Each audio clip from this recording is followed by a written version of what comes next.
you know that 85% of the world's richest people, 85%, listen now, 85% of the world's richest people, millionaire and billionaire, are self-made millionaire and billionaire. They are first generation rich people.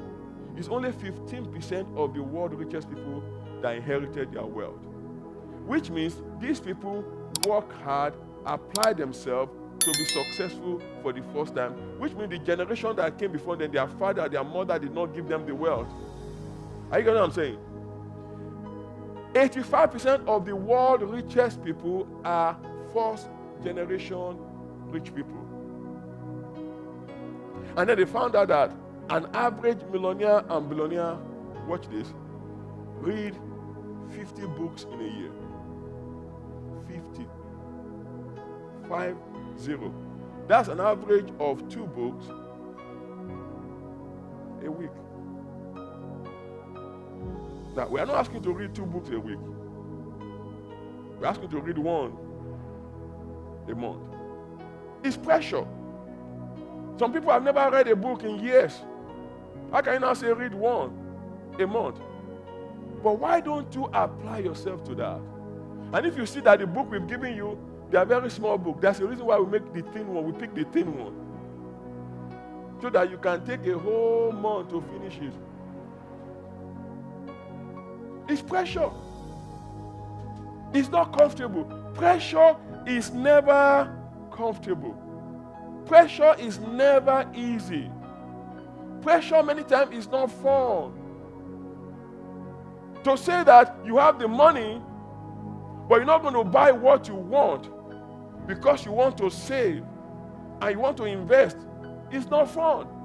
You like this thing, it's in front of you. You can afford it, you have the money, but I'm not going to buy it. It's not fun. It's easy to just see what you like and you buy it. It takes discipline. It's pressure.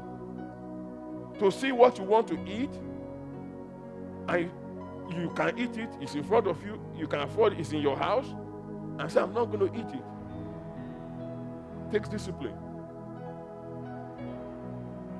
To have time to just do nothing, but instead take a book and read.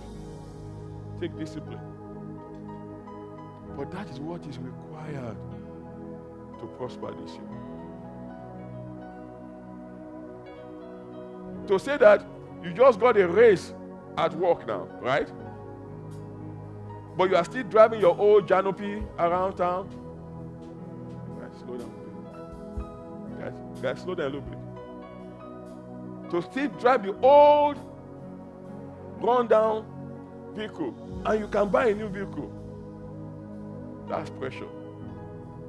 Now, what is the point of buying a new vehicle trying to show off to somebody in the red light that don't know you anyway? They don't care about you. Many times we try to prove point to people that don't know us. We just feel, when I was driving, they're all checking me out. Nobody's checking you out. They're saying how stupid you are. That guy is driving a $500,000 car and he lives in Bunnell. The car is more expensive than the houses in Bunnell. That is not smart. He's driving a $500,000 car, but he has 10 credit card debt. They're about to foreclose on his house. But it's cool. That's not smart. Wisdom requires that you take your time and do what is right for you, not what feels good. What feels good is not always right. Let me say this to you. Every successful people you know in any field, ask somebody that is making them, helping them, encouraging them to do what they are doing. You call them coaches, you call them mentors, you call them fathers, sometimes you call them pastors. The disciples in the Bible, they had Jesus, who will correct them constantly, who will instruct them, who will direct them constantly.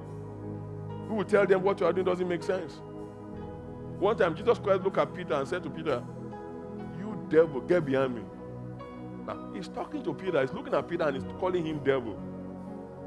But, he was speaking to the spirit inside of that was influencing Peter at that time. But in the physical, the person was looking at when he said, "Get thee behind me, Satan," was his own disciples. Peter. If you don't understand spiritual things, it's obvious that he's looking at Peter and saying, "Get thee behind me, Satan." Peter can take that personally.